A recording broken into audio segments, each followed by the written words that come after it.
Here we are with the great Kane Roberts.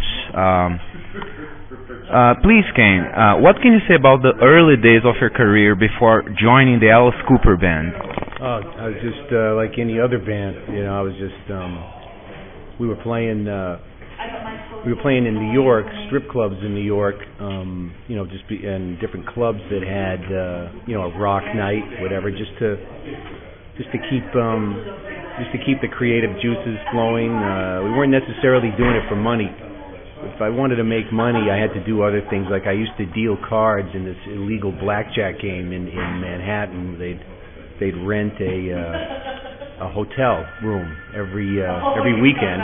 So after playing, you know, we'd get our $20 each, $20 each, you know, because you're just playing for the door or whatever. And then I'd go there and deal cards till 8 in the morning, and then, you know, hopefully it was more than $20.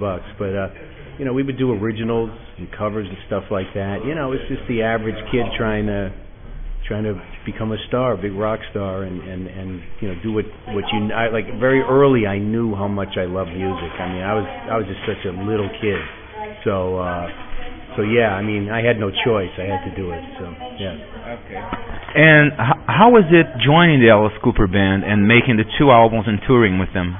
Well, when I started playing with my band around New York, we got a phone call because we would open for bands like Joan Jett, Molly Hatchet, you know, bands like that. And then we got a phone call that Alice Cooper needed an opening band. I'd never met him or anything, and I remember, you know, just kind of looking at him, you know, kind of freaked out. You know, oh, there's Alice Cooper. You know, we just saw him. We didn't talk to him or anything. And we did the show, and it was kind of strange, you know, years later to go down to their office in Manhattan and meet with, you know, Shep Gordon and Danny Marcus and Bob Ezrin and Alice Cooper all in the same room, you know. And I had to act real confident, you know. I had to be like, I'm not nervous, you know what I mean? I just sort of. But, you know, it was funny. Alice and I immediately became friends. It was, you know, it had nothing to do with the music. Just as soon as we met each other, we became very tight, you know, and we ended up hanging out, you know, all day. And, you know, then, you know, our first thing that we were writing for actually was a sort of a metal, dark version of that Sgt. Pepper movie. And it was going to have Def Leppard and Twisted Sister and Alice and all these bands were going to be in it, but it never panned out. But that was our first project, and then we moved on to Constrictor. Yeah. Okay. And what can you say about the making of your solo albums, including the Great Saints and Sinners album? Yeah, well, I mean, that was always my push, and Alice and the management were always really good about, you know, whatever you want to do, you know. I mean, it was a real decision for them to heavy the sound up and to change it for that period of time. So Alice and I, you know, decided to do a certain thing, and, you know, in the process of doing that, you know, the management and everything, they wanted me to do my own records. So, you know, I started, you know, that first record, and then yeah, I mean, it was something. It was almost like this.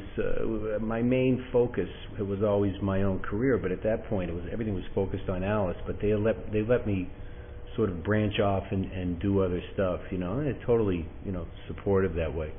So when I stepped into that, I met, you know, Michael Wagner, who he did the Dokken album.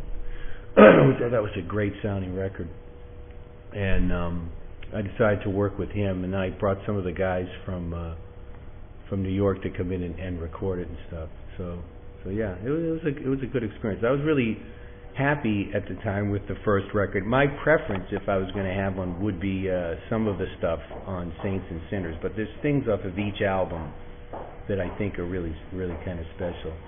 Women on the Edge of Love, for example, was a lot of people don't know it, but was also recorded by Pat Travers. He did a really great version of it in video and stuff. So yeah. Okay. Why have you been away from music for so long? Well, it's funny. I get asked that a lot, and I ask myself that question a lot. I think what happened was I played with Alice. I did the Saints and Sinners record, and then it was just a moment there where I kind of looked around. I just said, I'm going to stop. I'm not going to do this for a while. It wasn't such a natural decision for me, you know. And I was talking to Bob Ezrin about it because I went on to do other stuff, other creative stuff, and he was saying no matter what you do, it's always the same creative person. He said this was maybe, I don't know, 9 years ago. He said, but watch out, you'll come around again to playing music, and that's where I am right now. But it wasn't, the music industry itself, the business, is really kind of strange because it stands between, fans of music or people who listen. Like if you make a record and somebody listens to it and they get touched by it, and then you have the artist who, whatever their level or what they're trying to do, some of them are pure passion, some of them are here for money, but a lot of times the industry stands in the way of all that. I mean, they got a lot of things to deal with, but you get these like real knuckleheads making decisions, about how a record comes out, what it sounds like, and some great records never make it to the public, So it's like I'm kind of sick of that, a little bit. But it was more like, I'm just going to do something else. It was one of those things. So I didn't put my guitar away. I mean, I played all the time. I did little gigs with friends and stuff like that. But yeah, I definitely did turn off that light switch for a while. So. Okay, what are your expectations for today's gig? Well, I think I'm playing with the guys in Talon. I think it's going to be really great. It's going to be fun. I've always said that you have a bass player, you have a drummer, you got all those guys. The most important member, and it's easy. It sounds kind of sappy, or it sounds kind of like too idealistic. But the most important thing is what you're creating, the energy you're doing, and the fans. It's a very strange thing. The audience is there and they're listening to music and you're playing. It's so different from being in a studio or playing alone. And there's not much of a difference between playing to one person or I've played for 90,000 people. There's no, you can't. I mean, you have to project differently, but the energy that's out there will create the energy on the stage to a great degree. And it's back and forth. So I'm expecting, we're going to have a lot of fun out there. It's not a band that I've been playing with for 5 years. You know what I mean? So we were still rehearsing right up to the show, but I'm expecting to do a bunch of Saints and Sinners songs, something from Phoenix Down, and a couple of Alice Cooper songs. So. Okay. Is there any new music coming?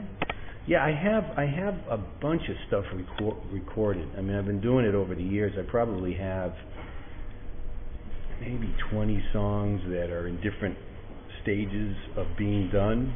So I almost had something for Firefest, but we're hoping to get it done before the end of the year. So yeah. Okay. What are your plans for the future?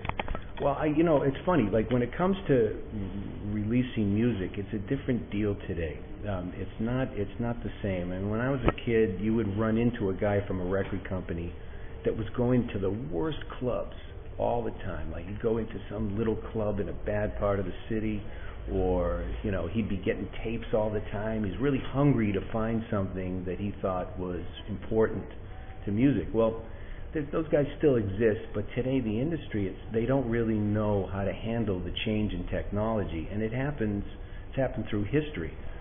Technology comes and it completely changes or destroys an industry or whatever, but right now I don't think they know how to market and sell music so well.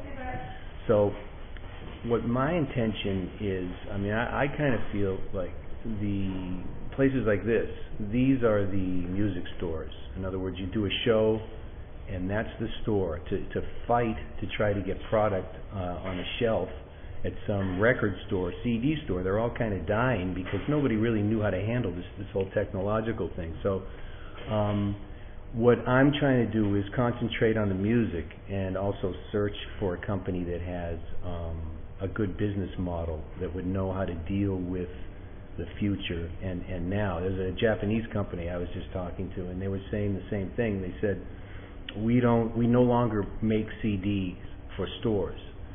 They do these kind of mega concerts where there'll be like 10, 5 or 8 huge bands, and then they set up these big stores at the shows. So there's thousands of people there, thousands of people. And he said a CD is no different from a T-shirt to us, and it's no different to a keychain, whatever it is. In other words, the availability is at the show, and that's the way they look at it. So, thinking like that, I think, is really kind of, innovative and revolutionary and stuff like that. So, of course, the business of making the music is really important in terms of, focusing, make sure it's close to your heart. And, I remember when I was working with Desmond Child, he said to me, you should never let anything out that you wouldn't go to a store and buy yourself. So, those are kind of going to be the things that I'll be looking at, as I record in the future. Yeah, but I'm going to keep playing and recording now. So, yeah. That's cool. Any final words for the readers? Yeah, I think you just have to. It seems really a basic thing, but we get as we go through our lives, there's so many moments that we wonder what to do, and even in the loudest moments on stage, there's a really quiet voice that kind of directs you and points you towards the right decisions and how to feel and experience the moment in a real way. So I think that's the thing, is you got to listen to yourself. Everybody's yelling at you what to do, but you got to listen to yourself. Okay, cool. Thank you so much, Kane. All right. Yeah, you're welcome. No. That's cool. That's a good question.